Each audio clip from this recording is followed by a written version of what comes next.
எத்தனையோ ராகங்கள் இருந்தாலும் நம்முடைய நாயனார் தினந்தோறும் பல ராகங்கள்ல வாசிப்பாராம். அதை சொல்றார். 3 நெறியை கடைபிடித்தவர் நம்முடைய ஆனாய நாயனார். தூய சுடர் திருநீர் விரும்பும் தொழும்பு உள்ளார். நல்ல திருநீரை பூசணும்னு ஆசை அவருக்கு நிறைய வரணும். ஒரு சைவருக்கு முதல் ஆசை எதுல வரணும்? திருநீரை பூசணும். இன்னைக்கு திருநீரை பூசினாலே எத்தனை கேலி கிண்டல். அப்படி திருநீரை பூசணும்னு ஆசை வந்ததா ஆனாய நாயனாருக்கு. 2வது, வாயின் மெய்யின் எழுத்து அஞ்சை வழுத்தினார். அப்படியே நாவல ஓம் நம சிவாய ஓம் நம சிவாய ஓம் நம சிவாய ஓம் நம சிவாய சொல்லிட்டே இருந்தார். அதோடு மட்டுமல்லாது பேயோடு ஆடும் பிரான் திருவடியை ஒரு காலம் மறவாது இருந்தார் என்கிறான் ஆனாய நாயனார். இந்த தலத்திலே வாழ்ந்த உத்தவர். சுவாமி நினைச்சுட்டே இருப்பாரா? இது பெரிய கிராமம். வீட்டுல 2 மாடை எல்லாரும் அனுப்பிச்சாங்க. இவர்தான் தலைவர், ஆயர் தலைவர். எல்லா இடையர்களையும் அழைச்சுக்கிட்டு தன்னுடைய சடையை வேணி முடித்து கட்டினாராம். நல்லா அப்படி வேணியை முடிச்சு அப்படி இந்த சைடுல பெரிய ஒரு கொண்டை போட்டு அதுல நல்ல மலர்களை எல்லாம் தொடுத்து அந்த கொண்டையில அந்த மலர்களை சூட்டிக் கொண்டார். நெற்றியில திருநீரை அணிந்தார். நல்ல அருமையான வெண்கோல் ஒரு பெரிய ஒரு குச்சி எடுத்துக்கிட்டார். இந்த பக்கம் ஒரு புல்லாங்குழலையும் எடுத்துக்கொண்டார். தொடுதோல் என்கிற செருப்பையும் அணிந்தார். கண்ணப்ப நாயனார் குரு நம்முடைய வரலாற்றில் தான் செருப்பு தொட்டு அப்படின்னு அந்த குறிப்பா சொல்லுவார். இங்க சேக்கலா பெருமான் இவரும் பாதரட்சை, அந்த தொடுதோல் அப்படிங்கிற அந்த பாதரட்சையை அணிந்தார் என்று சொல்லுகிறார். ஏன்னா இந்த புராணம் பெரிய புராணம், பெரிய புராணம், பெரிய புராணம். ஆனா யாருக்கும் புரியாத புராணம். நிறைய இசையை பத்தியே பாடியிருப்பார் சேக்கலா பெருமான். துத்தம் கைகிள்ளை விளரி தாரம் உழை இழி ஓசை பண் கிழம பாடி சாரி காமா பாத எங்க நிஷாத வரணும், அந்த புல்லாங்குழலை எப்படி நறுக்கணும், எத்தனை ஓட்டம் இருக்கணும், அதை எப்படி வாசிக்கணும் அப்படின்னு இந்த புல்லாங்குழலை பற்றியே இசையை பற்றியே சொல்லுகிற ஒரு புராணம் நம்முடைய ஆனாயர் புராணம். இது ரொம்ப கடினமான புராணம். பல பேருக்கு அது புரியாது. என்னங்க இந்த புராணத்துல ஒண்ணுமே இல்லையேன்னு சொல்றவங்க உண்டு. இதுல எல்லாமே இருக்கு. ஒரு புல்லாங்குழல் எப்படி இருக்கணும், அதை எப்படி எடுத்தார், அதை எவ்வாறு அறிந்தார், அதை எப்படி துளையிட்டார், எந்த இடத்துல எந்த தானத்தில் வைத்து ஊதினார், எந்த இசையில பாடினார் என்றெல்லாம் விரிவாக சொல்லுகிறார். நான் நேரத்தோட அருமை கருதி அங்கங்க அவர் என்ன ராகத்துல வாசிச்சார் அப்படிங்கிறத சொல்லி காட்டணும் அப்படின்னு இன்னைக்கு எண்ணியிருக்கிறேன். அவர் எந்தெந்த பண்கள்ல வாசிச்சார் அப்படின்னு சேக்கலார் சொல்றார். முல்லை, மருதம், நெய்தல், குறிஞ்சி 4 பண்கள்ல சுவாமி வாசிச்சார். இப்ப இந்த முல்லை பண் அப்படின்னாலே அதற்கு இந்த உறையூர்ல ஞானசம்பந்த பெருமான் பாடிய பதிகம் செவ்வழின்னு பேரு, அது பேரு முல்லைப்பண். மருதம் அப்படின்னா பந்துவராளி, மாலை நேரத்தில் பாட வேண்டிய ராகம், அதுல பாடியிருக்கிறார். நட்டராகம் என்கிற அந்த பண்ணிலே பாடியிருக்கிறார். அந்த பண்ணில நமசிவாய மந்திரத்தை சொல்லியிருக்கிறார். இது ஒரு நாள் இல்ல, பல நாளும் வாசிச்சிருக்கிறார், பல நாளும் வாசிக்கிறார். இந்த இசையை சங்கீதமாக கொண்டு வந்தவர் ஞானசம்பந்தர். இசைய ஞானசம்பந்தர் பதிகத்தை ரொம்ப கடினம் பாடுவது.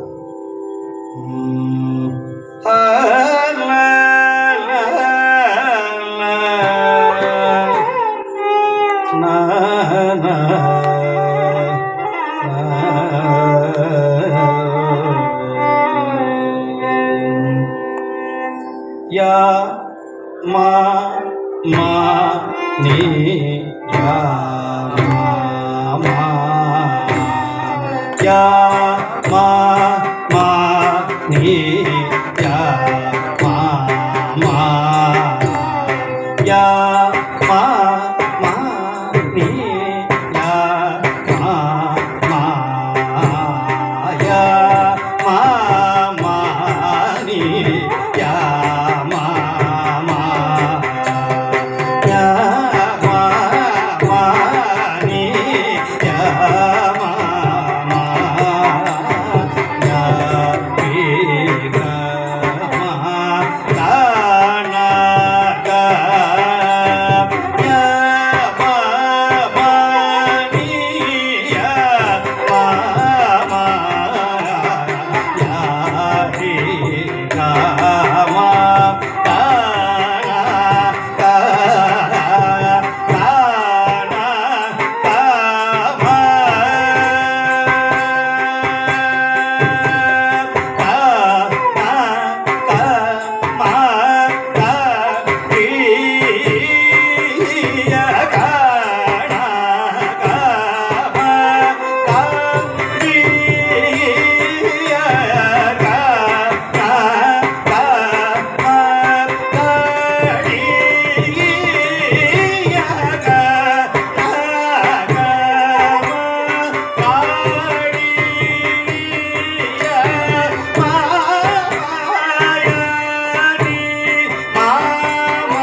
அழித்த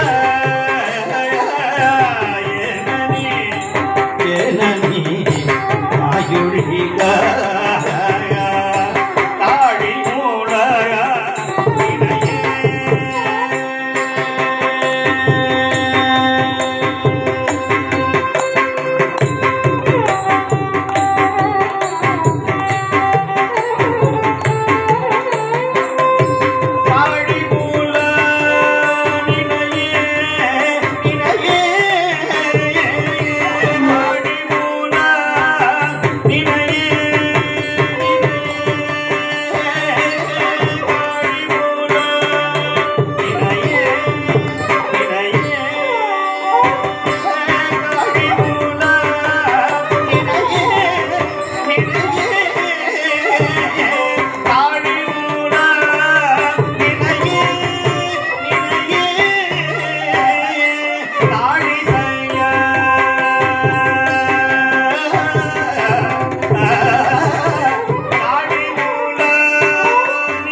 சம்பந்தர் பாடியிருக்கிறார்.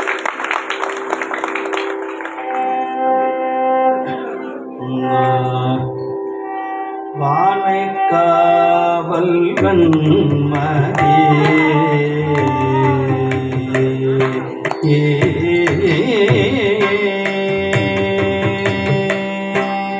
வானை காவல் வன்மதே மல்கு புல்கு பாச்சடை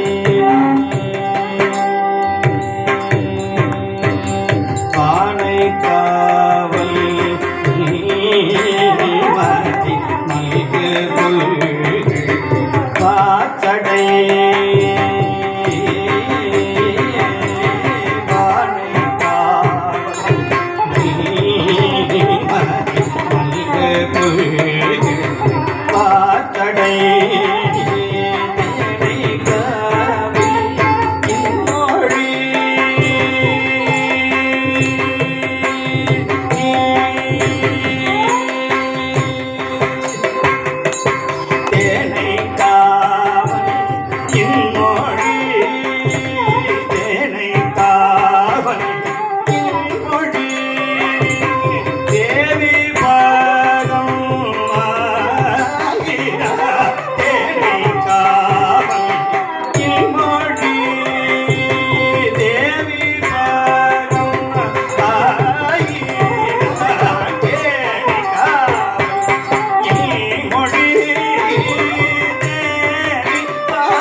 மாயினான் தாரமாய மாதரா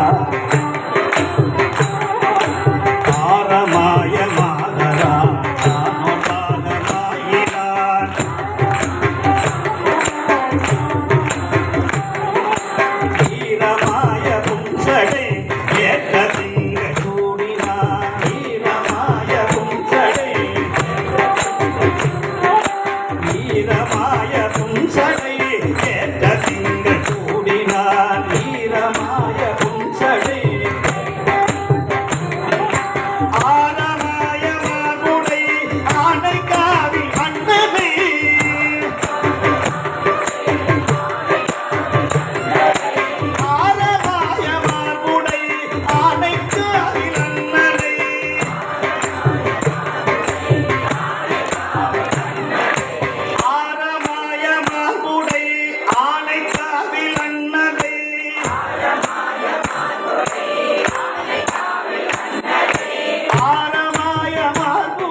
வல்வினைகள் மாயுமே பாரமாய் வணங்குவார் வல்வினைகள் மாயுமே கல்வினைகள் மாயுமே கல்வினைகள் மாயுமே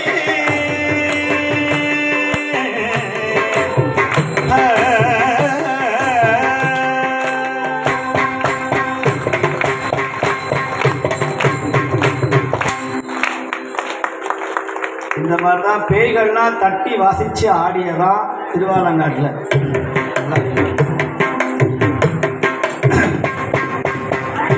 நல்ல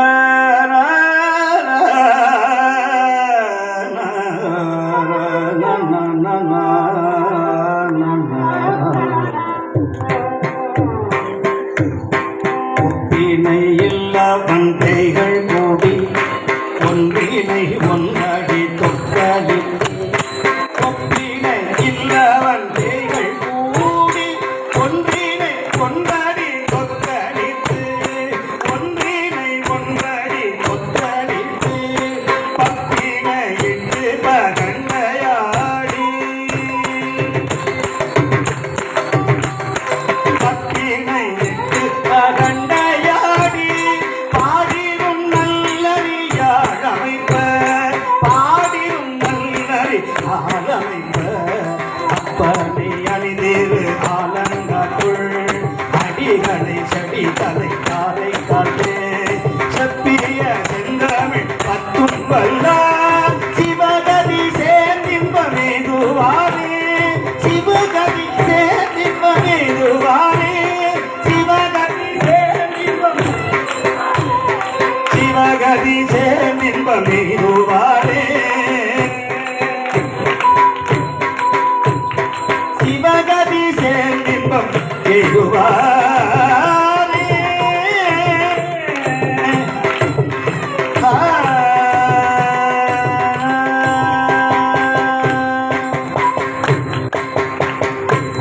கொங்கை திறங்கே நரம்பெழுந்து கொண்டு கண்ணன் கொடிவகிட்டு கொங்கை கொங்கை திறங்கே நரம்பெழுந்து கொண்டு கண்ணன் கொடிவகிட்டு பங்கே சிவந்தேறு பத்தல் வீடு அருளுயர் நீர்களை காலோட்டந்தே கண்டி அலறி உடறு காட்டில் காட்சடையட்டு திசையும் வீசும் கண்ணி அலறி உடறு காட்டில் காட்சடையட்டு திசையும் வீசி அங்கம் கூடிந்தன ஆடும் எங்கள் அங்கம் கூடிந்தன ஆடும் எங்கள் அப்பனிடம் திரு ஆலங்காடே அப்பனிடம் திரு ஆலங்காடே எங்கள் அப்ப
இந்த ஊர்ல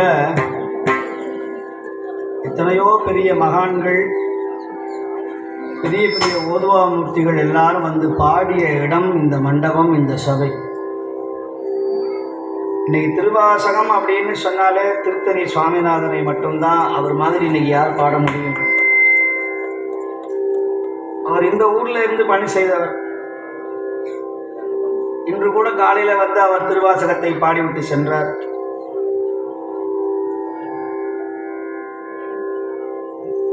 இன்னைக்கு சுவாமி தர்மபுரத்தார் அவர்களும் இங்கே பாடியிருக்கிறார்கள். ஆனா சுவாமி அவங்கெல்லாம் பார்க்க முடியுமா அப்படிங்கிற நிலைமை போய் இன்னைக்கு அதை விட எத்தனையோ மடங்கு உயரத்துல இன்னைக்கு வச்சிருக்கிறாருன்னு சொன்னா என்னுடைய குருநாதர் ஞான சம்பந்தர் போட்ட பிச்சை. அவரை பத்தி பேசலைன்னா இந்த ஜென்மம் கடக்கிறாரு. காழி பிள்ளையாரை பத்தி பேசலைன்னா இந்த ஜென்மம் கடத்திடுமா? ஏன் ஞான சம்பந்தரை கொண்டாடணும் அப்படின்னா, வயசுல மூத்தவர் நாவுக்கரசர், அவரை கொண்டாட வேண்டாமா? இல்ல, நாவுக்கரசரே ஞான சம்பந்தரை கொண்டாடினார். நாவுக்கரசரே ஞான சம்பந்தரை கொண்டாடினார். உலகத்திலேயே தன்னுடைய இன்ஷில தமிழ் என்று போட்டுக்கொண்ட ஒரே தலைமகன் ஞான சம்பந்தன். தமிழ் ஞான சம்பந்தன், தமிழாகரன். அவர் மாதிரி இனிமே பாட முடியாது.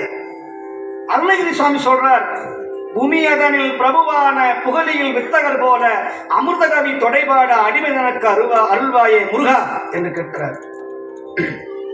ஆமா, சாமவேதம் இசைக்காகவே பிறந்தது. இந்த ஊர்ல இசையை பாடலைன்னா நம்ம எத்தனை ஜென்மம் எடுத்தாலும் நமக்கு இசை என வருமா? பாடினா நிச்சயமா முக்தி உண்டு.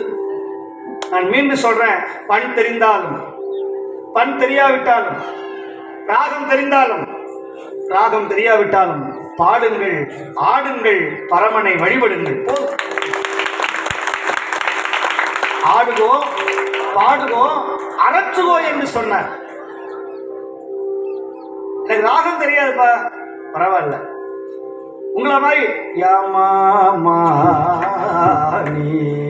முடியாது. முடியுமா? சிரமம்.